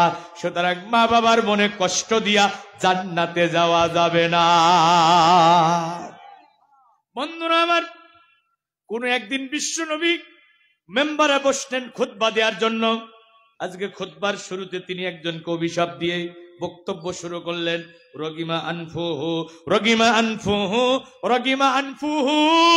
তার নাক ধুলাই মলিন হোক, তার নাক ধুলাই মলিন হোক, ওই ব্যক্তি ধ্বংস হয়ে যাক।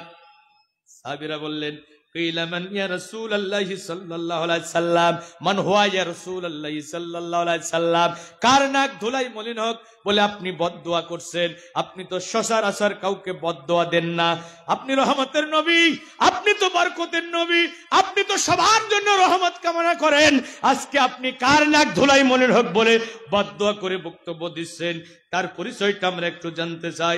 প্রিয় নবী বললেন, মান আদরাকা ওয়ালিদাইহি ইনদাল কিবারা আহাদাহুমা আও কিলাহুমা সুম্মা লাম ইয়াদখুলিল জান্নাহ। যে ব্যক্তি তার মা অথবা বাবা দুইজনের একজনকে বার্ধক্যে পেল, অথচ খেদমত করে জান্নাত হাসিল করতে পারল না, এমন উম্মত আমি নবীর প্রয়োজন নাই। সে ধ্বংস হয়ে যাক, তার নাক ধুলাই মলিন হোক।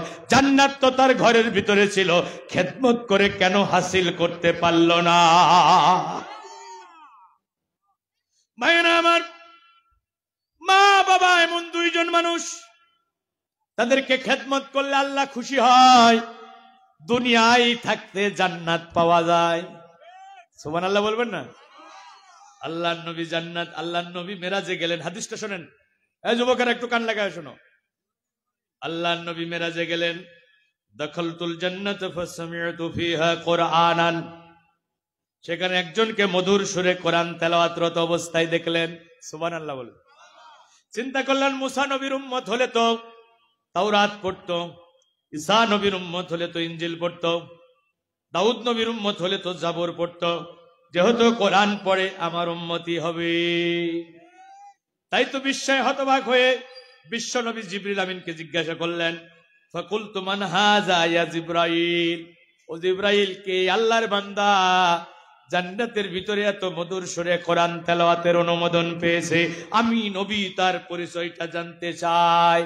জিবরিল আমিন বললেন, ও নবী, ওয়া হারেসা ইবনে নুমান, সে তো আপনার সাহাবী হযরতে হারেসা।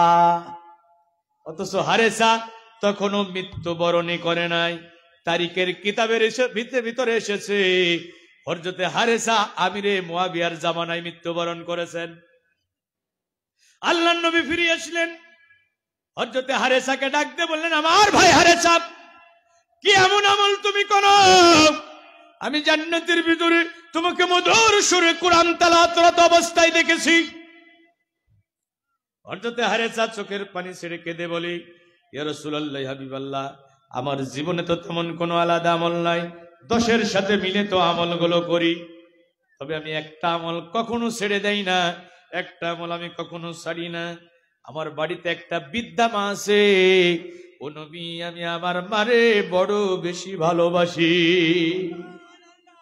মারে আমি নিজ হাতে গোসল করাই, মার মাথায় আমি তেল লাগাইয়া দিই, মায়ের মাথার চুলগুলো আমি চিরুনি করে দিই, মারে আমি নিজ হাতে খাওয়াই। ও নবী, মারে না খায়া আমি হারেসা এক লোকমা খাবার খাই না। লোকেরা সাক্ষী দিল, ওয়াকানা আবাররান নাসি বিউম্মি, সত্যি হারেসা তার মানে খুবই বেশি ভালোবাসে, সত্যি হারেসা তার মানে খুবই ভালোবাসে। এবার আল্লাহর নবী বলেন, কাযালিকুমুল বিররু কাযালিকুমুল বিররু কাযালিকুমুল বির, ঠিকই বলেছো, ঠিকই বলেছো। ও হারেসা, তুমি তোমার মারে এত বেশি ভালোবাসো, আল্লাহ তোমার মায়ের খেদমতের উপরে এত বেশি খুশি হয়ে গেছে, তুমি মদিনার মাটিতে হেঁটে যাও আর জান্নাতুল ফিরদাউসের ভিতরে তোমার কোরআনের তেলাওয়াতের ধ্বনি শোনা যায়। একটু জোরে বলা যাবে কি সুবহানাল্লাহ? মায়ের মতো হয় না কেহ, মায়ের মতো হয় না কেহ, হয় না যে তার তুলনা, হায়রে আমার মা, আমার জনম দুঃখী মা, হায়রে আমার মা, আমার জনম দুঃখী মা। মা ছিল মোর আধার ঘরের পূর্ণিমারি চাঁদ, মা ছাড়া এই ঘরখানাতে নেই যে কোনো স্বাদ, আমার নেই যে কোনো স্বাদ। মা ছিল মোর আধার ঘরের পূর্ণিমারি চাঁদ, মা ছাড়া সেই ঘরখানাতে নেই যে কোনো স্বাদ, আমার নেই যে কোনো স্বাদ। মায়ের কথা পড়লে মনে, মায়ের কথা পড়লে মনে ঘুম যে তোকে আসে না, হায়রে আমার মা, আমার জনম দুঃখী মা, হায়রে আমার মা, আমার জনম দুঃখী মা। মা বাবার সাথে কি নাফরমানি করা যাবে?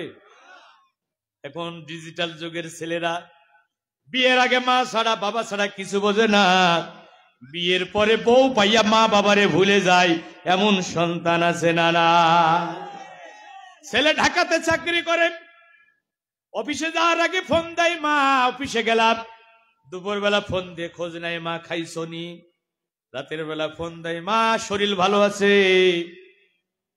বেতন পাইতে দেরি, মার অ্যাকাউন্টে বাবার অ্যাকাউন্টে পাঠাতে দেরি করে না। 15,000 টাকা বেতন পায়, 10,000 12,000 টাকা মার অ্যাকাউন্টে বাবার কাছে পাঠাইয়া দেয়। মা বলে, খোকা সবই তো আমাদের দিয়ে দিস, তুই চলবে কেমনা? খোকা কয়, আমার মা আমার বাবা তোমরা ভালো থাকলেই আমি ভালো।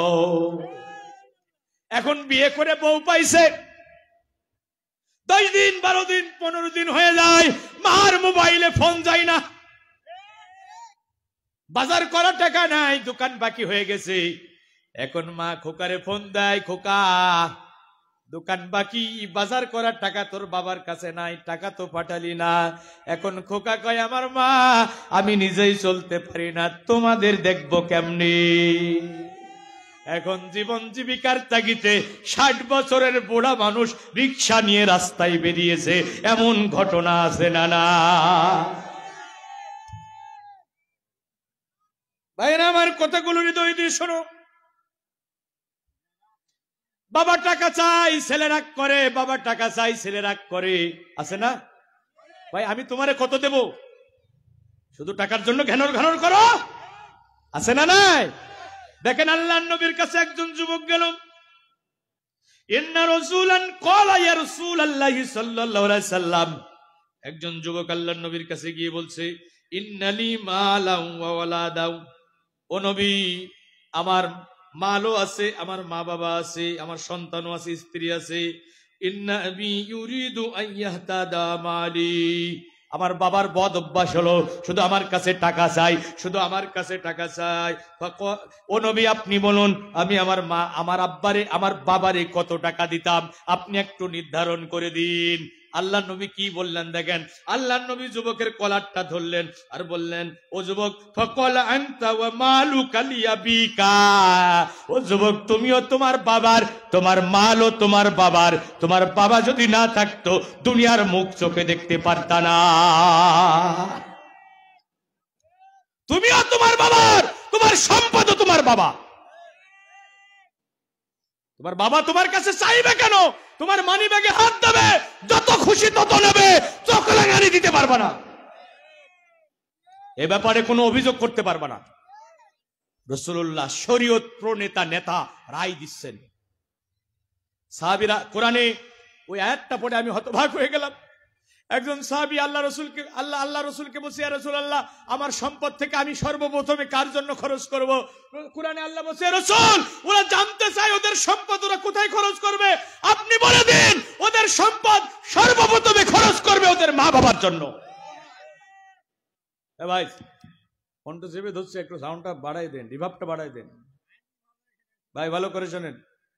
শোনেন, সর্বপ্রথমে কার জন্য খরচ করবেন? মা বাবার জন্য।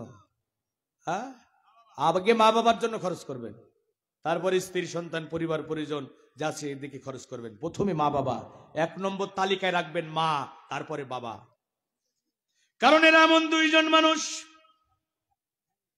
পীর সাহেবের দোয়া কবুল হতেও পারে নাও পারে, মসজিদের ইমামের দোয়া কবুল হতেও পারে নাও পারে, কিন্তু তোমার বাড়িতে বৃদ্ধা মা আছে, তোমার বাড়িতে বৃদ্ধ বাবা আছে, তারা এমন দুইজন মানুষ যাই নামাজে বসে দুটি হাত যদি তারা তোমার জন্য রবের দুয়ারে উঠাতে পারে, ওই মা বাবার দোয়া আল্লাহ ফিরাইয়া দেবে না। বিশ্বনবী বলেন, সালাসু দাওয়াতিন মুস্তাজাবা, 3 ব্যক্তির দোয়া আল্লাহ কখনো ফিরাইয়া দেয় না, 3 ব্যক্তির দোয়া আল্লাহ কখনো ফিরাইয়া দেয় না। এর ভিতরে মা বাবা আছে না নাই? নবীজি বলছেন, শোনাম, দাওয়াতুল ওয়ালিদি আলা ওয়ালাদিহি, বাবা সন্তানের জন্য দোয়া করবে, আল্লাহ ওই দোয়া ফিরাইয়া দেবে না। হাদিসে কিন্তু বাবার কথা বলা হয়েছে, মার কথা বলা হয় নাই। মুহাদ্দিসিনে কেরাম এই হাদিসের ব্যাখ্যায় বলেন, বাবার চেয়েও মার হক কয় গুণ বেশি? জোরে বলেন তো। বাবার দোয়া যদি কবুল হয়, মার দোয়া তো এমনি কবুল হবে। এই জন্য হাদিসে বাবার কথা বলা হয়েছে। এরপরে নবীজি বলেন, দাওয়াতুল মুসাফির, মুসাফিরের দোয়া আল্লাহ ফিরিয়ে দেবেন না। দাওয়াতুল মাজলুম, মাজলুমের দোয়া আল্লাহ ফিরিয়ে দেবেন না। তাহলে কয় শ্রেণী? ভাইরা আমার, আল্লাহ নবী যখন এই ওয়াজ করলেন, একজন সাহাবী বলছেন, ইন্না রাজুলান ক্বালা ইয়া রাসূলুল্লাহ সাল্লাল্লাহু আলাইহি সাল্লাম, আমি বুঝলাম আপনার ওয়াজ শুনে আমার মার, আমার বাবার আমার প্রতি অনেক হক রয়েছে, অনেক অধিকার রয়েছে। মা হাক্কুল ওয়ালিদাইনি আলা ওয়ালিদিহিমা, ও নবী আপনি আমার মার, আমার বাবার আমার প্রতি কি কি হক আছে আপনি একটু তালিকা করে দিন, আপনি একটু নসিহত করে বলে দিন। আল্লাহর নবী হকের তালিকায় 1 2 3 4 5 এভাবে করলেন না। আল্লাহর নবী শুধু এতটুকু বললেন, হুমা জান্নাতুকা ওয়া নারুক। ও সাহাবী, হকের তালিকা জানতে এসেছো, শোনো, তালিকা আর কি বলবো, তোমার জান্নাত তোমার জাহান্নাম হলো তোমার মা আর বাবা। খুশি করলে জান্নাত পাবা, নারাজ করলে জাহান্নামী হবা।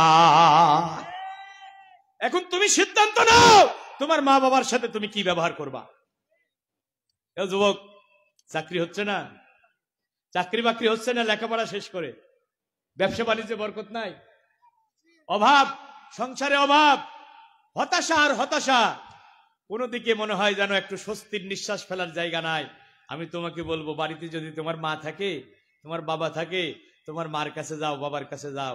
এই যে আপেল বেদানার মৌসুম, একটা আপেল একটা বেদানা কিনে নিয়ে মার পাশে যেয়ে বসো, বেদানাটা ছিলে মার মুখে দাও, আর মারি বলো, মা আমার ব্যবসায় তো ভালো উন্নতি হচ্ছে না, লেখাপড়া শেষ করলাম, চাকরি হচ্ছে না, মা তুমি একটু যাই নামাজে বসে আমার রবের আদালতে আমার জন্য একটু দোয়া করো, আল্লাহ যেন আমার রিজিকের ব্যবস্থা করে দেয়।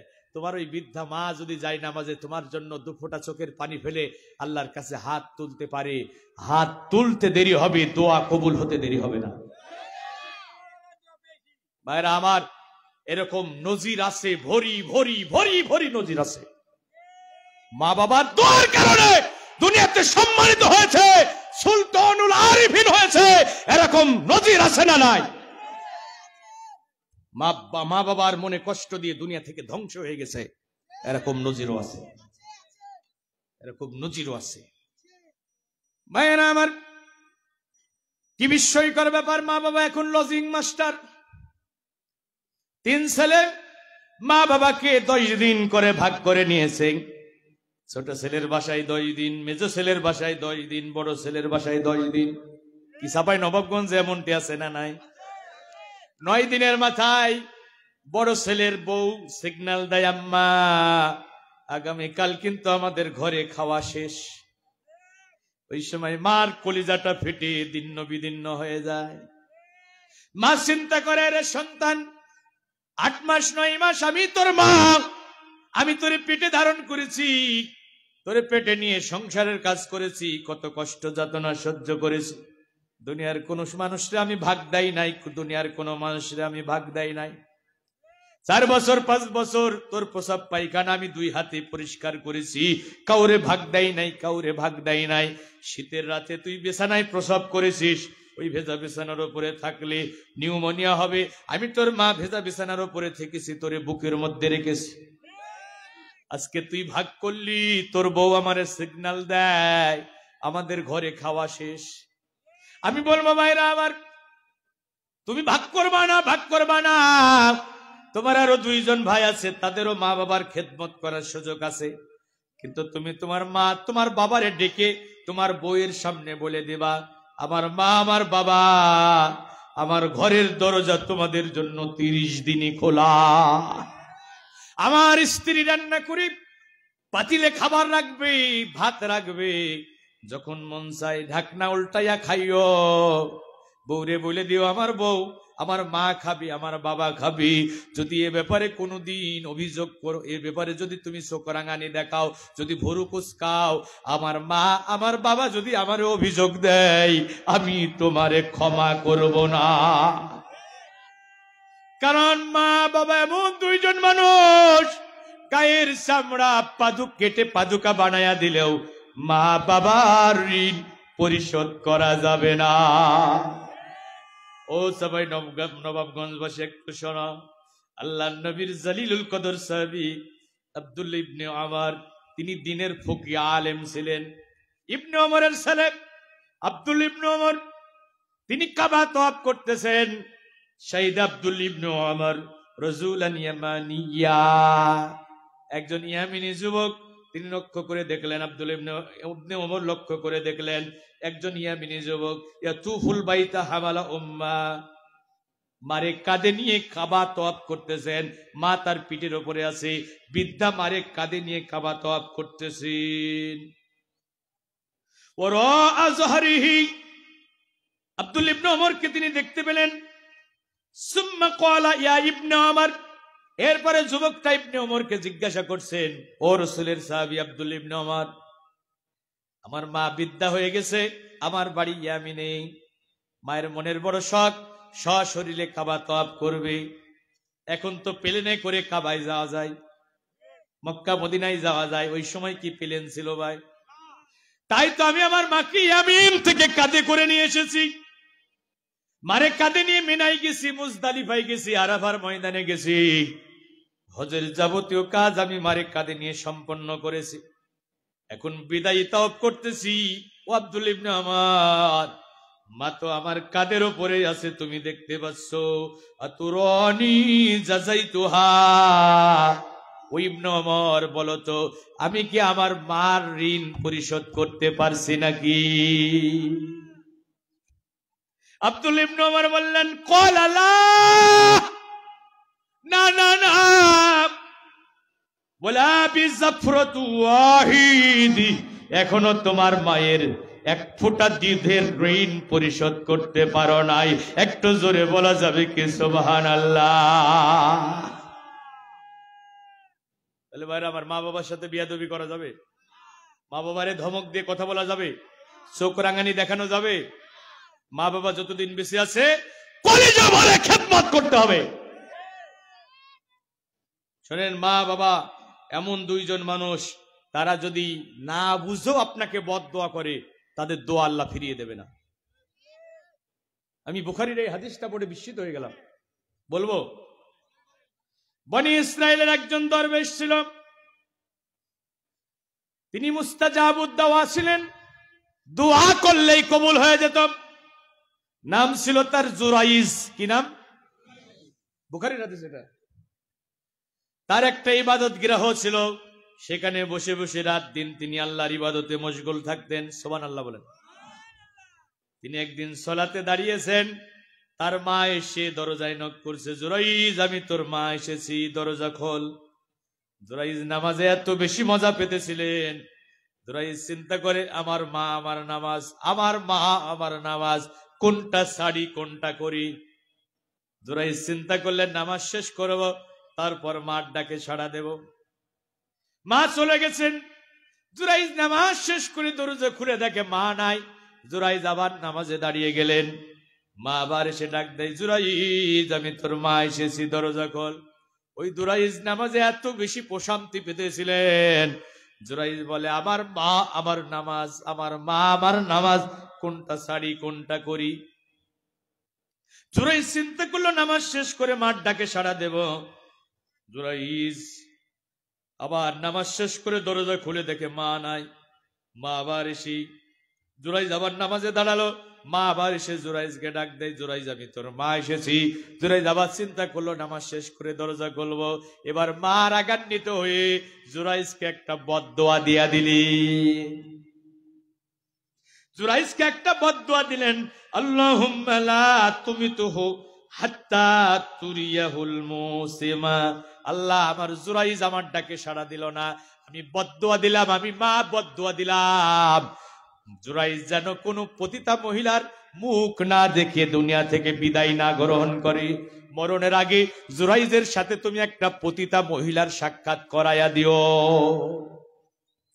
ওই যে মা বদদোয়া দিয়া দিচ্ছেন। কিছুদিন পরে একটা মহিলা জুরাইজের আস্তানায় আসলো, ডাক দিয়ে কয়, হাই তালাক, জুরাইজ এদিকে আসো, আমার সাথে মিলিত হও। জুরাইজ কয়, বিলকুল হারাম, ইন্নী আখাফুল্লাহ, এটা তো হারাম হারাম হারাম, আমি আমার আল্লাহরে ভয় করি। সুবহানাল্লাহ বলবেন না? এই মহিলা দূর হয়ে যাও, ভেগে যাও, আমি এটা পারবো না। আমার আল্লাহরে নারাজ কইরা, খুশি কইরা, আমার আল্লাহরে নারাজ কইরা আমার আল্লাহ সন্তুষ্ট হবে এমন কোন কাজে আমি লিপ্ত হতে পারবো। মহিলা কয়, ডাকলাম আমার ডাকে সাড়া দিলা না, মজা টের পাবা। সে একটা রাখাল যুবকের সাথে মিলিত হলো, গর্ভে তার সন্তান চলে আসলো। কিছুদিন পরে সন্তান যখন ভূমিষ্ঠ হলো, লোকেরা কয়, এই মেয়ে তোর তো বিয়ে হয় নাই, সন্তান আসলো কোথা থেকে? এই সন্তানের বাবা কে বল? ওই মহিলা তখন বলে, এই সন্তানের বাবা হলো ওই যে দরবেশ জুরাইজ। লোকেরা সকলে মিলে গিয়ে জুরাইজের ইবাদত গ্রহটা ভেঙে মাটির সাথে গুড়িয়ে দিল। কেউ জুরাইজের থাপ্পড় মারে, কিল মারে, কলার ধরে টানতে টানতে নিয়ে আসে। তুমি এত বড় দরবেশ সুফি, তুমি লোকচক্ষুর অন্তরালে এমন ভণ্ডামি করেছো, এমন অকাম করেছো, জুরাইজ কয় সমস্যাটা কি? কিছুই তো বুঝলাম না, তোমরা আমারে কেন মারো? কয় কিছু বোঝো না, এই সন্তানের বাবা তো তুমি। জুরাইজ দেখে মেয়েটা সন্তান কোলে নিয়ে বসে আছে, জুরাইজের বুঝতে আর বাকি রইল না। ওই মহিলার ডাকে সাড়া দেয় নাই বলে মহিলা আমারে ফাঁসাইছে। জুরাইজ বলল, ভাইরা আমার, তোমাদের বিচারে যে রায় হয় সেই রায় তোমরা দিও, কিন্তু বিচার করার আগে আমারে 2 রাকাত সালাত আদায় করার সুযোগ দিও। জুরাইজ নামাজে দাঁড়িয়ে গেলেন, সিজদায় পড়ে কাঁদতেছেন, রব্বুল আমিন, দুনিয়ার কোনো মানুষ না জানুক, তুমি তো জানো এই অপরাধের সাথে আমার কোনো সম্পর্ক নাই। আল্লাহ আমারে বেইজ্জতি করো না, আমারে লাঞ্ছিত করো না। আল্লাহ কই, জুরাইজ মাথা উঁচু কর, মাথা উঁচু কর। ওই কোলের সন্তানকে গিয়ে জিজ্ঞাসা কর, এই সন্তান তোর বাবাকে? ওই কোলের সন্তান দুধের বাচ্চা বলে দিবি তার বাবার পরিচয়। একটু জোরে বলা যাবে কি সুবহানাল্লাহ? জুরাইজ ওই মেয়েটার সামনে গিয়ে দাঁড়ালো। কিছুক্ষণ আগে, 2 ঘন্টা 3 ঘন্টা আগে যে বাচ্চাটা ভূমিষ্ঠ হয়েছে, ওই দুধের বাচ্চাকে ডাক দিয়ে জুরাইজ ধমক দিয়ে বলে, এই বাচ্চা জলদি করে বল তোর বাবাকে। ওই দুধের বাচ্চা বাবার পরিচয় বলে দিল, অমুক রাখাল আমার বাবা। আর একবার বলুন সুবহানাল্লাহ।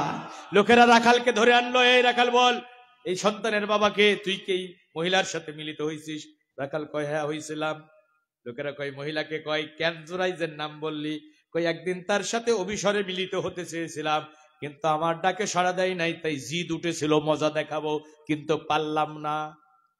হাদিস শরীফের ভিতরে এসেছে, লোকেরা জুরাইজের কাছে ক্ষমা চাইল, স্বর্ণ আর রৌপ্য দিয়ে তার ইবাদত গৃহটা তৈরি করে দিল।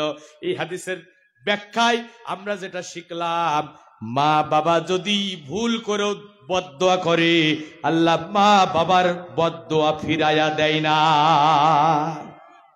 ভাইরা আমার, সাবধান, 2টি অপরাধের শাস্তি আল্লাহ আপনাকে দুনিয়াতে দেবেন। কয়টা? জোরে বলেন, কয়টা? 2টা অপরাধের শাস্তি আল্লাহ আপনাকে দুনিয়াতেই দেবেন, আখিরাতের জন্য অপেক্ষা করবেন না। বাবানি মুআজ্জালানি উকুবাতুহুমা ফিদ দুনিয়া, দুনিয়ায় থাকতেই 2টা অপরাধের শাস্তি আল্লাহ আপনাকে দেবেন। একটা হলো আল উকুক, মা বাবার সাথে নাফরমানি করেছো, মা বাবার সাথে বেয়াদবি করেছো, মা বাবার মনে কষ্ট দিয়েছো, দুনিয়াতে আল্লাহ তোমাকে শাস্তি না দিয়ে মরতে দেবে না। আর একটা হলো আল বাগিউ, জুলুম, জুলুম করেছো মানুষের উপরে, এই জুলুমের শাস্তি আল্লাহ তোমাকে দুনিয়াতেই দেবে। আল্লাহর নবী এজন্য বলছেন, দাওয়াতুল মাজলুম মুস্তাজাবা, মাজলুমের বদদুয়া আল্লাহ ফিরিয়ে দেয় না। ওয়াইন কানা কাফির, মাজলুম যদি কাফের হয় তার বদদুয়া আল্লাহ ফিরিয়ে দেয় না।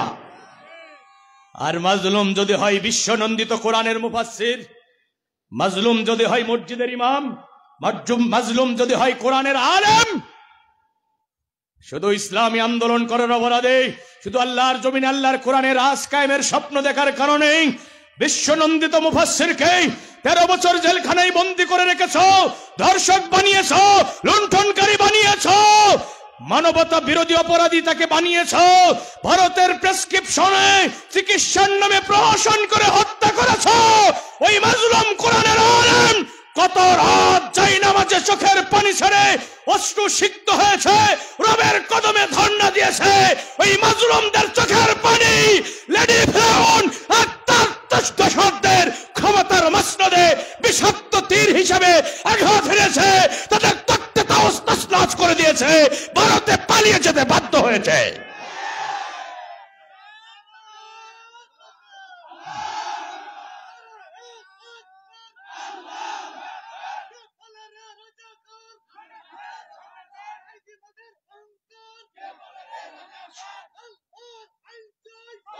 শোনেন, শোনেন রাসূলুল্লাহর হাদিস, আমি একটা কথাও বানিয়ে বলছি না। রাসূলুল্লাহর হাদিস, ইত্তাকি দাওয়াতাল মাজলুম, রাসূল বলছেন মাজলুমের বদদুয়াকে ভয় করো, মাজলুমের বদদুয়াকে ভয় করো। ফাইন্নাহা লাইসা বাইনাহা ওয়া বাইনাল্লাহিল হিজাব, মাজলুমের বদদুয়া আর আল্লাহর মধ্যে কোনো হিজাব থাকে না। একজন মানুষের উপরে জুলুম করেছো ক্ষমতার দাপটে, সে পাল্টা প্রতিশোধ নিতে পারে নাই, বিচারটা দিয়েছে কার আদালতে? আল্লাহ বলছেন মাজলুম যখন বদদুয়া করে ইয়ারফাহু আল্লাহ ফাওকাল গামাম, আমি ওই বদদুয়াকে ধরি মেঘমালার উপরে রেখে দিই, ওয়াফতাহু লাহা আবওয়াবাস সামাই ওয়া ইয়াকুলু রাব্বু ওয়া ইজ্জতি, আমি মেঘমালার উপরে রেখে দিই আর বলি আমার ইজ্জতের কসম, মাজলুম যখন বদদুয়া দিয়েছে আমি এটাকে ফিরিয়ে দেব না। ওয়ালা আনসুরনাক ওয়ালা লা আনসুরান্নাকা ওয়ালাউ বাদা হিন, আমি এই বদদুয়াকে সাহায্য করব, আমি এটাকে দুর্বল হতে দেব না। হয়তো জালিমকে আমি 1 বছর 2 বছর 5 বছরের জন্য অবকাশ দেব, আমি তাকে ধরবই, আমি তাকে ধরবই, আমি তার মায়ের কোলে বসে থাকলেও তাকে ধরবই, এই জুলুমের বিচার না করে আমি তার মৃত্যু দেব না।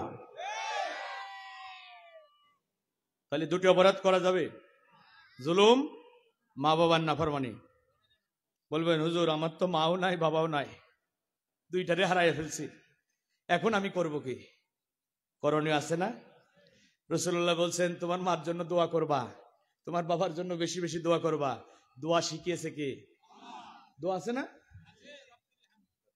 ওয়াকুর রাব্বিরহামহুমা কামা রাব্বায়ানি সগীরা। প্রতি সালাতের পরে এই দোয়াটা আপনারা করবেন। কি রাজি আছেন ভাইরা আমার? আচ্ছা, আর মা বাবার জন্য ক্ষমা প্রার্থনা করবা কার কাছে? আল্লাহ আমার মা আমার বাবা দুনিয়াতে চলার পথে মনের অজান্তে ইচ্ছায় অনিচ্ছায় যত ভুল ভ্রান্তি করে ফেলেছে, আল্লাহ তুমি আমার মা বাবারে ক্ষমা করে দাও। এভাবে মার জন্য বাবার জন্য দোয়া করবেন। মার বান্ধবী ছিল কে? তার কাছে যাবেন। মার যার সাথে দুনিয়াতে ভালো সম্পর্ক ছিল তার খোঁজ নিও, তারে কিছু হাদিয়া দিও। বাবার যার সাথে ভালো বন্ধুত্ব ছিল তার খোঁজ নিও, তার সাথে ভালো ব্যবহার করো, তারে কিছু হাদিয়া তওফা দিও। কি বুঝতে পারছেন? আল্লাহর নবী, ওই যে একটা হাদিস আমি বললাম, একজনকে জান্নাতের ভিতরে মর্যাদা বাড়িয়ে দেওয়া হবে। সে বলবে আমার মর্যাদা কেন বাড়ানো হলো? ফেরেশতারা বলবে দুনিয়াতে তোমার নেককার সন্তান আছে, তোমার এই সন্তান তোমার জন্য দোয়া করেছে, তোমার সন্তানের দোয়ার কারণে আল্লাহ জান্নাতের ভিতরে তোমার মর্যাদা বাড়িয়ে দিয়েছে। একটু জোরে বলা যাবে কি সুবহানাল্লাহ? তাহলে শেষ কথা, আমরা গোলামি করব কার? এক জায়গায় না সব জায়গায়? তাহলে ফজর ছাড়বো, জোহর কি সালাত ছাড়া যাবে? ঘুষ খাওয়া যাবে? ওজনে কম দেওয়া যাবে? প্রতিবেশীর সাথে খারাপ ব্যবহার করা যাবে? তাহলে সব জায়গায় গোলামি কার? আল্লাহ যা বলেছে করব, যা নিষেধ করেছে সেটা থেকে বিরত থাকবো। বাড়িতে মা বাবা থাকলে কলিজা ভরে মা বাবার খেদমত করব ইনশাআল্লাহ। আল্লাহর কোনো কাজে বাধা সৃষ্টি করবেন? যদি সহযোগিতা করতে না পারেন তাও যেন বাধা দেন না, আমি পা দুইটা জড়িয়ে ধরে বলছি, সাধারণ অপরাধীদের ক্ষমা হতে পারে কিন্তু বিদ্রোহী অপরাধীদের ক্ষমা হবে। আপনি নামাজ পড়েন নাই, ভাই নামাজে গেলেন না যে, ভাই আমার জন্য দোয়া করেন আমি যেন নামাজে হতে পারি। আপনি তওবা করলে আল্লাহ ক্ষমা করে দেবে, আপনাকে মাফ করে দেবে। আপনার আল্লাহ এই যে নামাজের প্রতি ভক্তি শ্রদ্ধা ভালোবাসা থাকার কারণে আল্লাহ আপনাকে ক্ষমা করে দিতে পারে, কিন্তু নামাজের পথে যদি বাধা সৃষ্টি করেন ক্ষমা নাই, আপনি ইসলাম থেকে খারেজ হয়ে যাবেন, কাফের হয়ে যাবেন। অনুরূপ ভাবে আল্লাহর এই জমিন চলবে কার আইনে? জোরে বলেন, আল্লাহর আইনে চলবে। আপনি প্রতিষ্ঠার জন্য হয়তো চেষ্টা করতে পারেন নাই, কিন্তু বিরোধিতা করেন না। বিরোধিতা করলে কোনো ক্ষমা হবে না, বরং চেষ্টা করাটাই ফরজ। চেষ্টা করা কি ফরজ? আল্লাহ আমাদেরকে আল্লাহর গোলাম হিসাবে কবুল করুন। জোরে বলেন, আল্লাহ আমাদের গোলাম হিসাবে কবুল করুন। কার গোলাম? এক জায়গায় না সব জায়গায়? আংশিক না পূর্ণাঙ্গ? মা বাবার সাথে বিয়াদবি করব না এহসান করব? সর্বোত্তম ব্যবহার করব। আল্লাহ আমাদের তৌফিক দান করুন। আগামীকাল এই মাঠে কথা বলবেন আল কোরআনের গবেষক, অত্যন্ত নন্দিত আলেমে দ্বীন, আমাদের খুব কাছের মানুষ শাইখ মাওলানা জামাল উদ্দিন, চমৎকার তাফসির করেন। এবং সাথে থাকবেন অধ্যাপক মাওলানা তৈয়বুর রহমান। আপনারা ভাবছেন হয়তো আপনাদের এই এলাকার তৈয়বুর রহমান নাকি? মাওলানা তৈয়বুর রহমানই আসবেন। আপনারা খুশি না বেজার? দুই সিংহ একই মঞ্চে একই দিন, এজন্য সকাল সকাল চলে আসবেন। ভাই তো যেহেতু বিশেষ বক্তা, আর মামারা সিদ্ধান্ত নিয়েছে যে 10টার ভিতরে প্রধান বক্তা মঞ্চে উঠাবেন। এখন তো তাফসির মাহফিল গুলো একেবারে প্রাণ শূন্য হয়ে গেছে। কালেকশন করতে করতে রাত, সেদিন আমাকে এখানে দিল কত, রাত 12টায়। এত রাতে কি ওয়াজ শোনাবে মানুষ? তা আলহামদুলিল্লাহ আমার মামারা চমৎকার সিদ্ধান্ত নিয়েছেন যে 10টার ভিতরে প্রধান মুফাসসিরকে তারা মঞ্চে নিয়ে আসবেন, যাতে লোকেরা একটু প্রাণ ভরে কোরআন শুনতে পারে। এই জন্য আপনাদেরকেও একটু সহযোগিতা করতে হবে। আপনারা একটু সকাল সকাল আসবেন। আপনারা যারা এসেছেন আপনারা তো আসবেনই, আপনাদের ভাইদেরকে একটু দাওয়াতি কাজ করে সাথে নিয়ে আসবেন ইনশাআল্লাহ। আগামীকালও আসবেন, পরশু আসবেন। আল্লাহ আগামী 2 দিনের মাহফিলকে কবুল করুন। হ্যাঁ, আমরা এখন হাত উঠাবো কার কাছে? আল্লাহর কাছে হাত উঠাবো, কলিজা ভরে দোয়া করব। ভাই আল্লাহ, ওই যে তৈবুর ভাই কাল গান শোনাবে না, আমি তো শিল্পী না, আমার কাছে শুনবেন। আল্লাহ, আমি তো ভালো সঙ্গীত পারি না। আল্লাহ,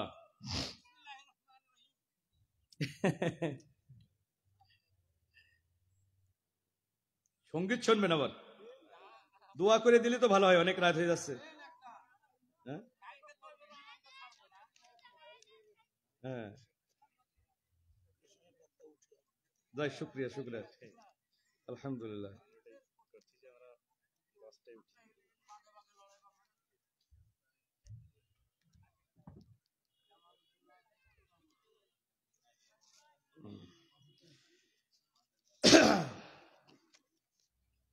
আমি অল্প একটু শোনাচ্ছি, যেহেতু আপনাদের আবেদন রক্ষা করছে।